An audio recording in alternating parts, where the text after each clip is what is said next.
Sectors are rotating. Guys, we've been talking about this for at least the last 3 or 4 weeks. If you've been following the market and focus videos that we've been putting out, if you checked out my last positions video that I put out, you can see what our strategy is moving forward through Q3. If you're looking at my open positions here right now, you see there's a lot less tech, consumer discretionary and communications, and a lot more healthcare, industrials, and energy. I talk my book. I'm not afraid to tell you exactly what I think is going to happen in the market. Without further ado, let's actually go through and talk through some of these new positions, some of the positions that I recently closed for wins, for losses, etc. But I want to start out with this sector rotation idea. We brought this graph up last time, had a lot of good comments about it, so I want to bring it up again. This is a relative rotation graph showing you strengths and weaknesses inside of specific sectors. Look at the quadrants and which sectors are moving into improving, out of lagging, out of leading, and into weakening, right? You can see the value areas start to be skewing up towards improving, potentially leading. We're looking at financials, we're looking at industrials, we're looking at energy, we're looking at healthcare, we're looking at materials,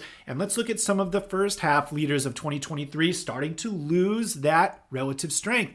Consumer discretionary is starting to slope downwards in towards that weakening, and tech and communication are already there. Everything that we do inside of TTI is based around this idea that relative strength is one of our biggest edges in the market. And if we can catch these sectors and industries as they start to rotate out of leading and into lagging, and then buy the ones that are out of lagging and into leading, we can get a jump on the market. So let's go ahead and look at what we're actually doing. You see, today I actually closed my last position in Uber. We have earnings tomorrow morning. This was a 430% trade. I only had one contract left on it. It was a fantastic trade. I'm super glad that I held it for as long as I did. I probably could have pulled out a couple extra percentage here. Look at what happened after hours. I closed it for about 430%. I think I probably could have been closer to 500% had I waited until the exact market on close order to go through, but that's okay. What a fantastic example of the TTI trading system here, buying a position on the original risk on level breakout, holding through consolidation because no actual stop was hit. Our stop was way down here at 33.25, buying lots of time on this contract. If we look at the contract really quick, you can see, well, you can't now, it was a September contract,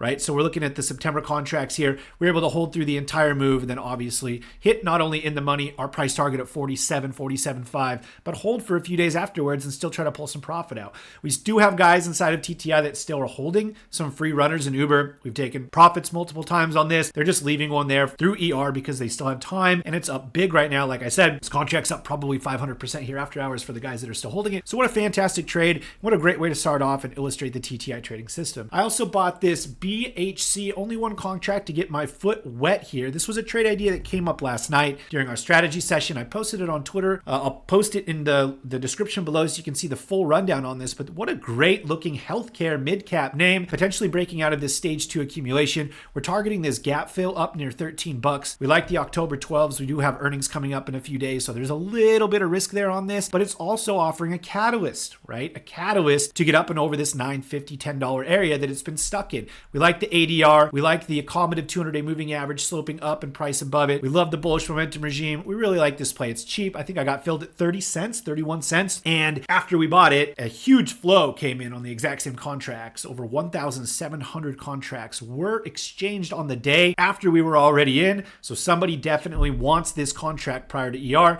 and we just so happened to grab it before them. So that was an awesome grab. You can see the rest of these positions though. I have the DraftKings position up. I opened this in the beginning of May, still holding it. I'm in the money. I'm not super confident coming into ER given previous price action, but I'm going to try to hold it for at least another day or two before I close and make that decision to close whether or not before ER, actually before ER starts. So I want to give it the opportunity to continue to run, but I'm very close to cutting. This is a September expiration as well.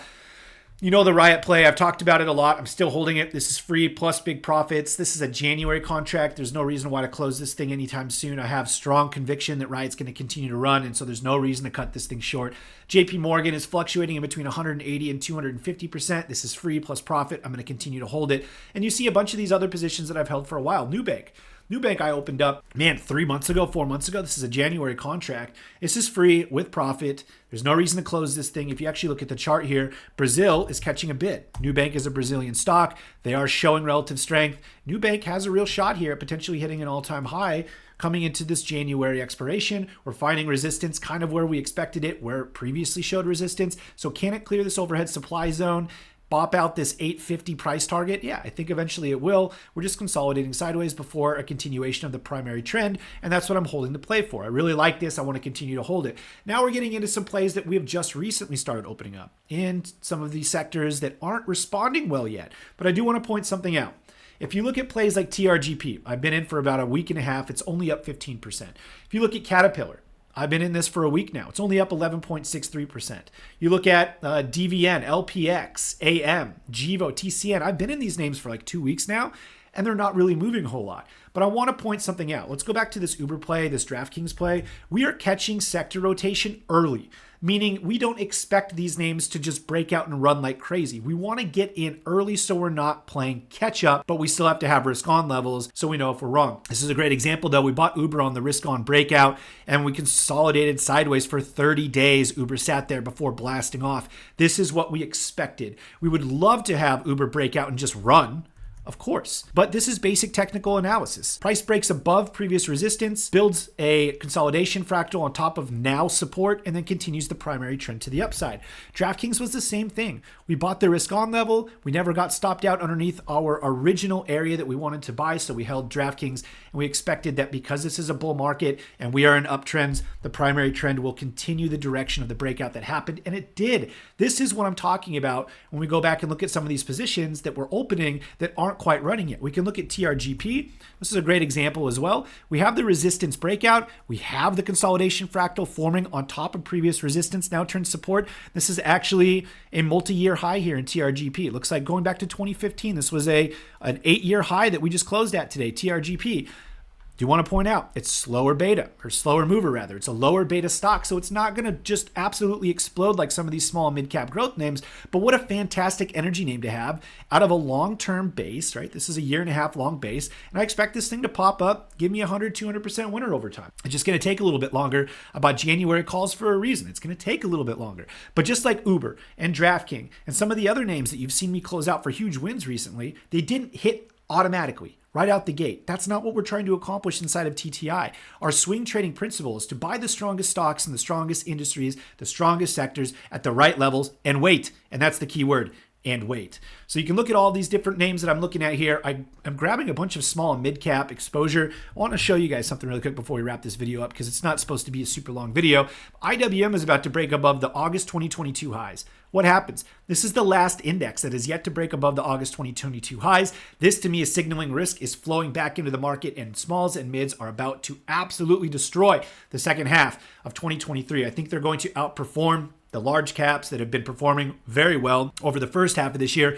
I think the second half is all going to be about smalls and mids, and you can see I'm starting to accumulate positions into some kind of riskier areas. They still have good setups, but they're smalls and mids. You can see Hood, you can see AM, GEVO, TCN, Clove. These are not normal names that I would be looking to buy. You can see this Clove play, right? These are not setups that we absolutely love here, but this is a healthcare related play. It's a small cap, high beta. The chain was right, giving us a 200-day moving average entry. We have a catalyst coming up. So I'm telling you the exact sectors and industries we're looking to buy and the exact market caps we're looking to buy for a reason, right? We have that Clove play. I opened up a GEVO play, which is a small or mid-cap energy-related play, another small cap, same sort of setup as Clove for a reason, because I like it. I think that they're going to do well. We have TCN, which is a real estate type of play here. It's also a mid-cap, and you can see that's a potential stage 2 breakout, slower movers. But listen, this is where the sector is starting, or the sectors are rotating flow into, and the market caps match up. That's the biggest thing. We have a top-down approach, starts with market caps, goes to sectors, goes to industries, and then obviously individual stocks. So guys, hopefully this shines some light on our process. It gives you a little bit of understanding of how we utilize a top-down approach inside of TTI. If you like this type of content, please like and subscribe. Leave comments below. Let me know what you like about it, what you think I can improve on. I try to give you guys the most transparent view of how I maneuver through the market, taking profits on big wins, not too quickly though, and then rolling those profits in towards some new areas of the market that are just now starting to emerge. The process there is worth its weight in gold. All right, guys, the guys inside of TTI say it as well. This thought process is going to give you a huge advantage in the market instead of just cherry picking random trades, not really knowing exactly what you're doing. Have a logical process in place. And If you are a busy trader, you work a 9 to 5, you don't have a lot of time, you want to get into swing trading, TTI is all about that. Check us out. Follow me at How to Swing Trade on Twitter and see exactly how we maneuver through the market on a regular basis. If we seem like the right fit, reach out to me and I will respond. All right, guys? Once again, like and subscribe if you like this, and I'll catch you in the next video.